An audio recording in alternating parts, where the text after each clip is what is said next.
Assalamualaikum warahmatullahi wabarakatuh.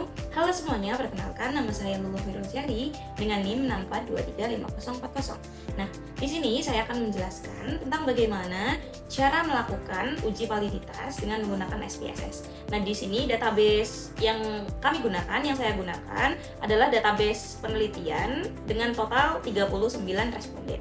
Langsung aja kita masuk ke tutorialnya.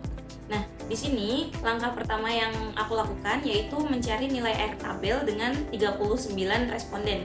Di sini yang pertama kita adalah mencari derajat kebebasannya dulu atau DF, itu dengan rumus N-2 yaitu 39 dikurangi 2 yaitu 37. Dan di penelitian ini kita menggunakan taraf signifikasi 5%, yaitu didapatkan R tabel 0,316. Nah, kemudian apa sih ketentuannya biar data ini valid atau enggak? Yang pertama, jika nilai R hitung itu lebih dari R tabel, dan yang kedua, jika nilai sigma kurang dari 0,05, maka data itu bisa dinyatakan valid. Yang pertama, klik analyze, kemudian klik correlate, bivariate, kemudian kita masukkan variabel X1 semuanya, kita centang persen, to tilde, dan flagnya flag signifikan kita centang semua, kemudian kita oke. Nah, setelah kita oke bakal muncul hasilnya. Kita langsung aja fokus di percent correlation-nya yang di bagian tekanan alias di jumlah semuanya. Itu yang pertama, kita mendapatkan nilai 0,724. Nah, 0,724 itu lebih dari R tabel yang aku sebutin tadi, 0,316. Kemudian yang kedua ada 0,869, 0,662, 0,759, dan ke bawah itu nilainya melebihi dari R tabel. Nah, di sini ketentuan yang pertama buat data ini valid apa enggak udah tercapai, yaitu R hitungnya lebih besar daripada R tabel. Semua R hitung yang di sini lebih besar dari 0,316. Kemudian untuk ngecek lagi nih apakah ini data valid apa enggak, kita lihat lagi di sigma yang keduanya ini.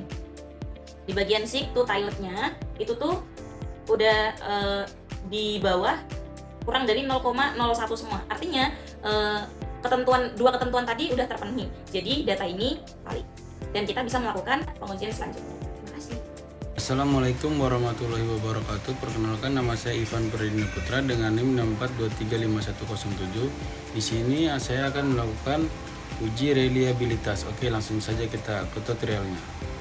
Setelah melakukan tahap uji validitas, maka tahap selanjutnya adalah uji reliabilitas. Uji reliabilitas merujuk pada ketepatan atau konsistensi pengukuran yang bertujuan untuk mengetahui apakah instrumen tersebut dapat dipercaya dan diandalkan. Pada pengujian kali ini dilakukan dengan menggunakan teknik Cronbach's alpha yang memiliki syarat dan ketentuan untuk menentukan pernyataan tersebut dapat dipercaya atau tidak. Adapun syarat dan ketentuannya adalah sebagai berikut. Yang pertama, apabila nilai Cronbach's alpha-nya lebih dari 0,6, maka instrumen atau data tersebut dianggap dapat dipercaya atau reliable. Yang kedua, apabila nilai Cronbach's alpha-nya kurang dari 0,6, maka instrumen tersebut tidak dapat dipercaya atau tidak reliable. Ini adalah data yang akan kita uji. Pastikan data yang Anda ingin uji dalam bentuk angka atau skala Likert 1-5 misalnya. Pada bagian kolom X ini mewakili setiap butir pertanyaan, dan pada bagian baris ini mewakili responden. Baik, ini langkah-langkahnya. Yang pertama, klik analyze, scale,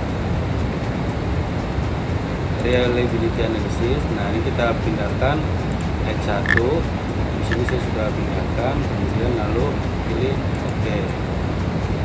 Dan ini hasilnya. Fokus kita adalah pada tabel reliability statistik. Di sini ada nilai Cronbach's alpha-nya. Dari data yang sudah kita uji dapat disimpulkan bahwa independen X1 memiliki nilai Cronbach's alpha lebih dari 0,6, yaitu 0,769. Maka dapat disimpulkan bahwa variabel X1 yang ada dalam pengujian ini reliable atau data tersebut dapat dipercaya. Sekian penjelasan dari saya. Terima kasih. Halo semua, perkenalkan nama saya Muhammad Iqbal Asuran dengan NIM 64235051. Di sini saya akan melakukan salah satu pengujian asumsi klasik, yaitu adalah uji normalitas dengan menggunakan metode Kolmogorov-Smirnov. Oke, tanpa berlama-lama, mari kita ke tutorialnya. Di sini saya memiliki datanya. Oke, kita akan ke analyze, kemudian ke regresi, ke linear, kemudian kita pindahkan variabel Y ke dependent, kemudian variabel X1 total atau tekanan kerja ke independent, dan X2 nya lingkungan kerja ke independent juga.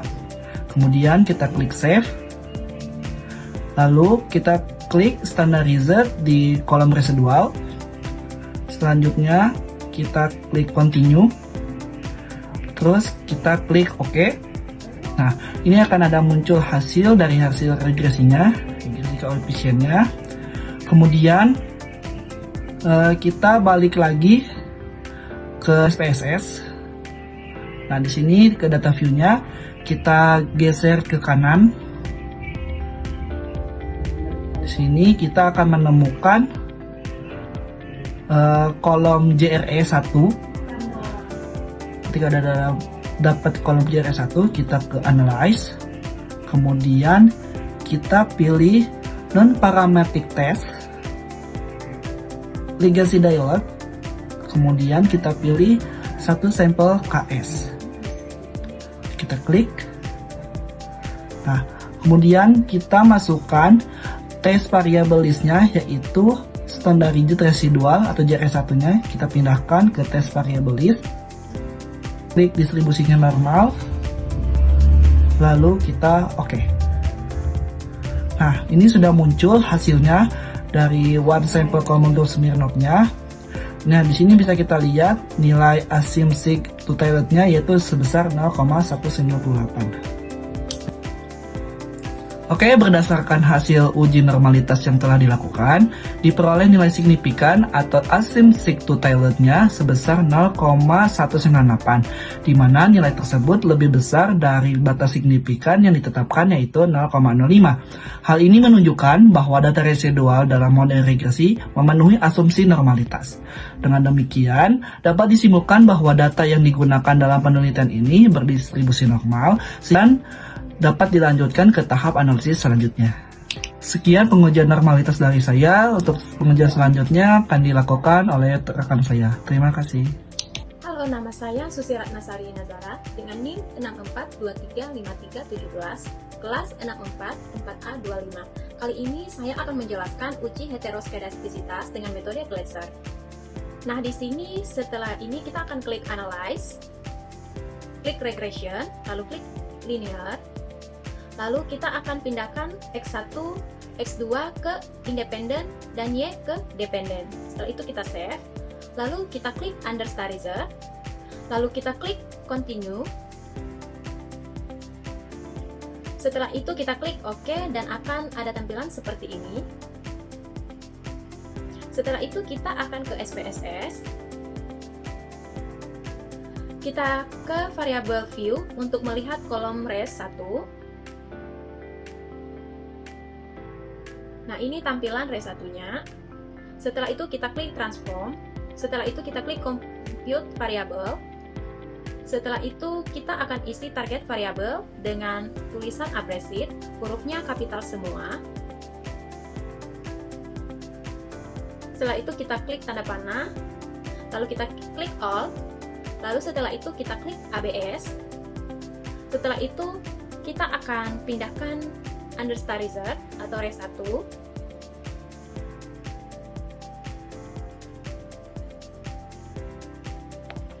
Setelah itu kita masukkan tanda panah, lalu kita klik OK. Nah, ini adalah hasil dari tadi. Setelah itu kita akan ke SPSS lagi. Kita lihat data view variable abrasif. Nah, ini abrasifnya. Setelah itu kita akan klik Analyze, kita klik Regression, lalu kita klik Linear. Setelah itu akan ada tampilan seperti ini. Nah, kita akan mengeluarkan kinerja karyawan. Setelah itu kita masukkan abrasif ke dependen, dan variabel X1 dan X2 kita masukkan ke dependen. Setelah itu kita akan klik OK. Nah, di sini sudah ada hasil dari coefficient atau dependent variable abrasif. Nah, di tabel tersebut kita bisa melihat nilai sig-nya sama dengan 464, lebih besar dari 0,05. Jadi, berdasarkan hasil uji heteroskedastisitas tabel SPSS di atas, diperoleh nilai sig S1 tekanan kerja sebesar 0,0464 dan nilai sig 2 lingkungan kerja 0,628, dan nilai rata-rata tersebut lebih besar dari 0,05. Maka dapat disimpulkan bahwa pada penelitian ini tidak ada gejala heteroskedastisitas atau sampel penelitian ini bersifat homogen. Perkenalkan, nama saya Zahwa Nazwa Zahra dengan NIM 642350882 dan kelas 644A25. Di sini saya akan melakukan uji multikolenialitas. Nah, di sini ada hasil dari uji normalitas yang sebelumnya sudah kita lakukan. Maka selanjutnya kita akan melakukan uji multikolenialitasnya. Kita siapkan dulu data-data yang akan kita lakukan uji multikolenialitasnya. Lalu setelah itu kita klik Analyze, kita klik Regression, dan kita klik Linear.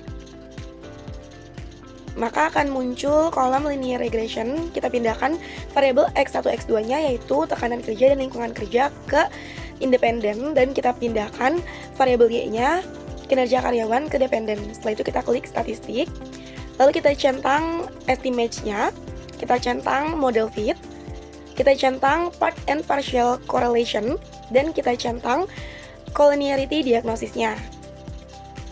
Setelah itu kita klik continue, lalu kita klik OK, maka akan keluar hasilnya. Nah, dalam membaca hasil dari uji multikolenialitasnya, ada kriteria agar dinyatakan tidak ada hubungan antar variabel bebas dalam mempengaruhi variabel terikatnya, yaitu nilai tol atau toleransinya lebih dari 0,01 dan nilai VIF-nya atau variance inflation factor itu kurang dari 10. Berdasarkan hasil uji multikolenialitas yang tadi sebelumnya sudah kita lakuin, itu bisa dilihat nilai toleransinya atau tolnya itu dalam variabel X1 dan X2-nya itu sama di 0,319. Dan itu nilai itu lebih besar dari 0,01. Kemudian nilai VIF-nya itu di variabel X1 dan X2 itu sama di 3,131, itu kurang dari 10. Maka dari nilai tersebut dapat disimpulkan bahwa tidak ada gejala multikolenialitas sehingga tidak ada hubungan antar variabel bebas dalam mempengaruhi variabel terikatnya. Baik, perkenalkan, nama saya Lulu Khairul Sehri dengan NIM 6423504. Nah, di sini saya akan memberikan tutorial bagaimana cara melakukan uji korelasi atau analisis korelasi setelah melakukan uji multikolenialitas. Nah, di sini ketahui bahwa tadi kita mempunyai 39 responden dan derajat kebebasannya itu 37. Dan taraf signifikasi yang digunakan adalah 5%. Diketahui ya tabelnya adalah 0,316. Nah, kemudian ketentuan dalam analisis ini itu jika R hitung lebih dari R tabel dan nilai sigmanya itu kurang dari 0,05. Langsung aja kita masuk ke tutorialnya. Yang pertama kita masuk ke Analyze, kemudian kita masuk Correlate, kemudian kita masuk Bivariate, kita masukin semua masukin totalnya aja, total X-nya, tekanan dan lingkungan. Kemudian kita checklist person, totaled, sama flex signifikan, kemudian oke. Nah, di sini kita langsung muncul hasilnya. Di correlation itu tuh di nilai person correlation-nya itu ada 0,825 dan yang di lingkungan ada 0,825 juga, yang artinya ketentuan dari analisis korelasi ini tercapai, yaitu nilai R hitung lebih dari R tabel. Nilai R hitung adalah 0,825 untuk tekanan dan lingkungan, dan nilai R tabelnya adalah 0,316. Dan di sini bisa dilihat bahwa nilai sigmanya itu kurang dari 0,001, yang artinya pada pengujian ini tuh terdapat hubungan yang kuat dan signifikan antara variabel tekanan dan lingkungan kerja terhadap kinerja kerja. Terima kasih. Halo semuanya, nama saya Adel Sebowo dengan NIM 642353319. Di sini kita berada pada tahap terakhir, yaitu analisis regresi linear berganda. Nah, untuk analisis regresi linear berganda dengan data sebanyak 39 eksponen, di sini kita dapat mengetahui nilai T-table dan F-table dengan signifikasi sebanyak 5%, yaitu T-table kita ketahui sebanyak 0,168830 dengan ketentuan penghitungan sebagai berikut, dan F-table sebanyak 2,87 dengan ketentuan penghitungan sebagai berikut. Nah, di sini kita akan melakukan 3 pengujian, yaitu yang pertama ada di uji T, yaitu atau uji parsial, di mana dengan ketentuan jika nilai T hitung lebih besar daripada T-table, dan kemudian jika sigma lebih kecil daripada 0,05, maka variabel independen berpengaruh secara parsial terhadap variabel dependen. Kemudian yang kedua ada uji F atau simultan, di mana memiliki ketentuan jika nilai F hitung lebih besar daripada F-table, dan juga jika nilai sigma lebih kecil daripada 0,05, maka variabel independen secara simultan berpengaruh terhadap variabel dependen. Lalu yang ketiga uji table R-square. Nah, kita langsung saja ke data, di mana kita bisa langsung ke data view, kemudian kita klik analyze, regression, lalu kita klik linear. Kita masukkan untuk variabel independennya, yaitu di tekanan kerja, lalu kemudian di lingkungan kerja, lalu kita masukkan table dependennya. Langsung kita klik statistik. Nah, di sini kita pastikan untuk regression coefficient estimate yang sudah tercentang dan model fit tercentang. Lalu tambahannya kita klik juga add square change-nya. Kita langsung tekan continue dan oke. Nah, akan muncul tabel berikut. Ada 4 tabel. Kita akan menggunakan 3 tabel berikut. Yang pertama untuk uji T atau parsialnya. Di sini ada kolom coefficient, di mana uji T-nya kita bisa lihat dengan nilai T hitung yang lebih besar daripada T-table-nya. Kita bisa melihat X1-nya ini T hitungnya sebesar 2,630. Jadi dia lebih besar daripada T-table dengan sigma 0,012-nya. Jadi kita bisa bilang variabel ini berpengaruh secara parsial terhadap variabel dependennya. Nah, kemudian yang kedua ada di uji F, kita bisa melihat di ANOVA.